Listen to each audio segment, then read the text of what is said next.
এই যে শোনো শোনো, এদিকে এসো। এই যে নির্মাল্য কি বলছে শোনো। কি হয়েছে? দই বড়া খাবে। পড়তে পড়তে দই বড়া? পড়তে পড়তে এখন দই বড়া খেতে ইচ্ছা করছে। তাই? তাও তোমার হাতে, তুমি যা ভালো দই বড়া বানাও বল। তাই নাকি? দারুন।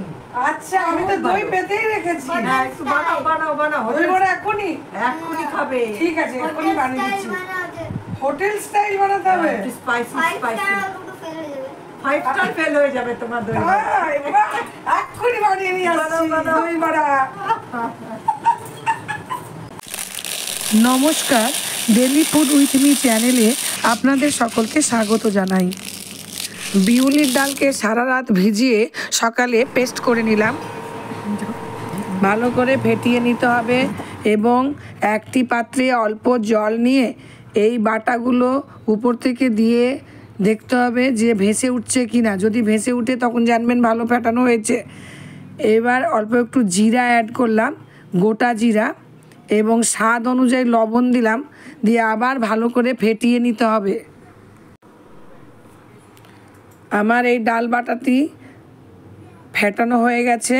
কড়াইয়ে আমি সানফ্লাওয়ার তেল দিয়েছি, তেল গরম হয়ে গেছে, তারপরে একটু ফ্লেম কমিয়ে দিয়েছি এবং জল হাত করে অল্প অল্প মাত্রায় এই ডাল বাটাগুলো নিয়ে আমি ফ্রাই করে নিচ্ছি।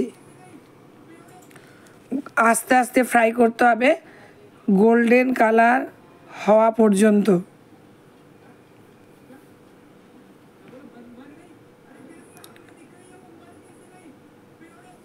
দেখুন আমি কিভাবে ফ্রাই করছি। আস্তে আস্তে ফ্রাই করলে ভেতরে কাঁচা ভাব থাকবে না, আর বেশি তাপমাত্রা দিলে উপরটা তাড়াতাড়ি গোল্ডেন হয়ে যাবে এবং জ্বলেও যেতে পারে। তার জন্য তাপমাত্রা মিডিল রেখে এই বড়াগুলো ভেজে নিতে হবে। সবগুলো আমার ভাজা হয়ে গেছে দেখুন। খুব ধৈর্য সহকারে ভাজতে হবে।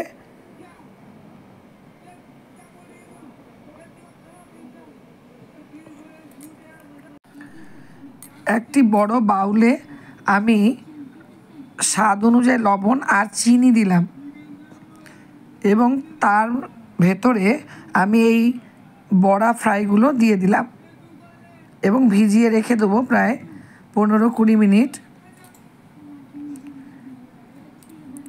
এই বড়াটিকে ছক দেওয়ার জন্য আমি সর্ষে, জিরা, মেথি আর কুচিয়ে আদাকে ভালো করে ভেজে নিচ্ছি এবং কারি পাতা দিয়ে দিলাম অল্প। দেখুন কারি পাতা খুব ভালো করে ধুয়ে রেখেছিলাম। ভাজা ভাজা হয়ে গেলে অল্প জল অ্যাড করলাম, ভালো করে নেড়ে ভেজে নিতে হবে। এই ভাজাটা দিয়ে আমি ছক দিয়ে দিলাম। খুব সুগন্ধ হচ্ছে। বড়াগুলো দেখুন একবারে জলের মধ্যে জল শোক করে নিয়েছে এবং নরম হয়ে এসেছে। এদিকে আমি ধনিয়া পাতার চাটনি বানাচ্ছি, ধনে পাতা চাটনি। এই ধনে পাতার সাথে অল্প একটু আদা, রসুন আর কাঁচা লঙ্কা দিয়েছি এবং পাতাগুলো পরিষ্কার করে ধুয়ে আমি একসাথে সব পেস্ট করে নেব। এইদিকে আমি ঘরে রাত্রেবেলায় দই পেতে রেখেছিলাম। দেখুন দইটি কী সুন্দর বসেছে। টক দই, বাড়িতে টক দই তৈরি করার পদ্ধতি আমি ভিডিও করে আপনাদের দেখাবো। আমার এই ধনেপাতা পেস্টটি হয়ে গেছে এবং তার সাথে আমি এখন অল্প দই মিক্সড করছি। 3-4 চামচ দই দিয়ে দেব।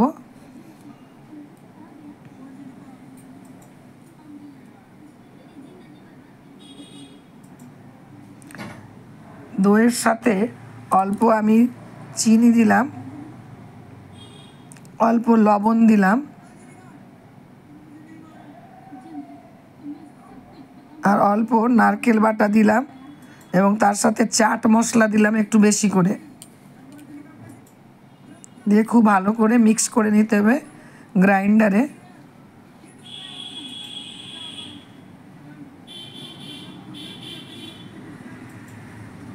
একবার এইভাবে চাটনি করে দেখবেন, ধনেপাতা চাটনি খেতে খুব ভালো লাগে। আমি এই চাটনিটি প্রথমবার করেছিলাম, খুব ভালো হয়েছিল। আমার ধনেপাতা চাটনি হয়ে গেল। এইবার আমি তেঁতুলের চাটনি করে দেখাবো। প্রথমে তেঁতুলকে আমি জলে ভিজিয়ে রেখেছি প্রায় 1 ঘন্টা। আর এই যে ধনেপাতা চাটনি করলাম, তাতে এই তেঁতুলের যে পাল্প বেরিয়েছে সেই পাল্প অল্প একটু দিয়ে দিলাম। এই তেঁতুলের পাল্প দিলে খেতে খুব ভালো লাগে, টেস্ট খুব ভালো হয়। এইদিকে আমি একটি ড্রাই পাউডার বানাচ্ছি, তাতে জিরা, ধনে আর শুকনো লঙ্কা আর অল্প লবণ দিয়েছি, দিয়ে ফ্রাই করে নিচ্ছি।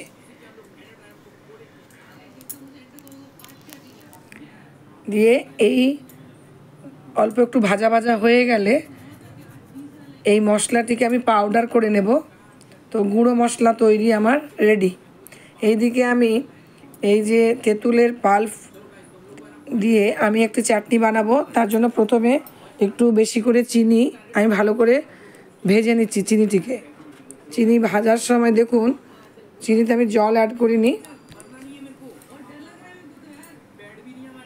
প্রয়োজন হলে সামান্য একটু জল দেবেন। আর এদিকে যে তেঁতুলে আমার জল আছে এবং পাল্পটিকে ভালো করে ছাঁকনি দিয়ে ছেঁকে দিয়ে দিলাম।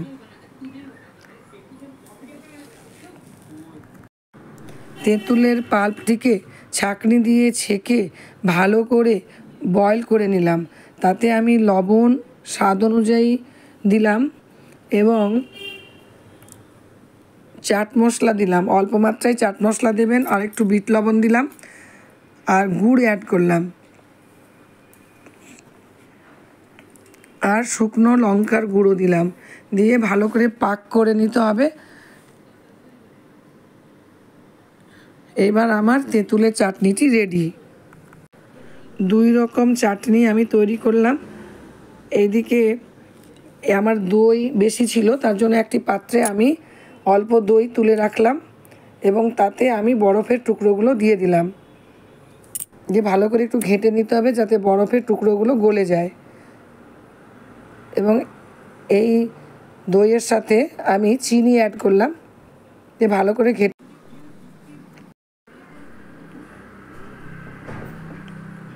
নির্মাল্য তৈরি করতে চলে এসেছে। ও আমার সাথে রান্না করতে ভালোবাসে। দেখুন এই যে বড়াগুলো জলে দিয়েছিলাম, একবারে রসগোল্লার মতো হয়ে গেছে, ফুলে উঠেছে আর নরম হয়ে গেছে। এই দিকে আমার এই দইটিও তৈরি হয়ে গেছে। যে জল থেকে তুলে নেব আর একটু চিপে চিপে আমি দইয়ের মধ্যে দিয়ে দেব। সবগুলো আমি এই দইয়ের মধ্যে চুবিয়ে রেখে দেব আধা ঘন্টা। আপনারা এইভাবে করে ফ্রিজে রেখে দিতে পারেন, ফ্রিজে রাখলে খেতে খুব ভালো লাগে। গরম ভাতে পরিবেশন করতে পারেন বা আপনি এই রকম শুধু মুখেও খেতে পারেন। তো আমি লাঞ্চে ব্যবহার করেছিলাম, সেই জন্য এই যে ভাতের সাথে মিক্সড ডাল দিলাম,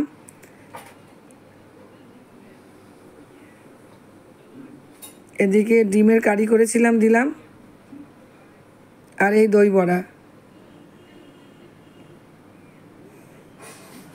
দেখুন কত সুন্দর হয়েছে দই বড়াটি। একবার বাড়িতে ট্রাই করে আমাকে কমেন্টে লিখে জানাবেন।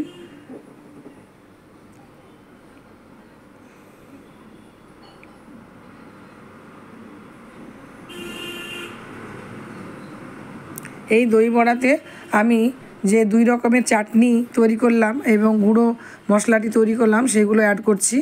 গুঁড়ো মশলা দিলাম, অল্প লবণ দিলাম, তার উপরে এই যে ধনেপাতা চাটনিটি দিলাম, এইবার তেঁতুলের চাটনি দিলাম, এবার হলদিরামের ভুজিয়া অ্যাড করলাম। দই বড়া খুব ভালো হয়েছে।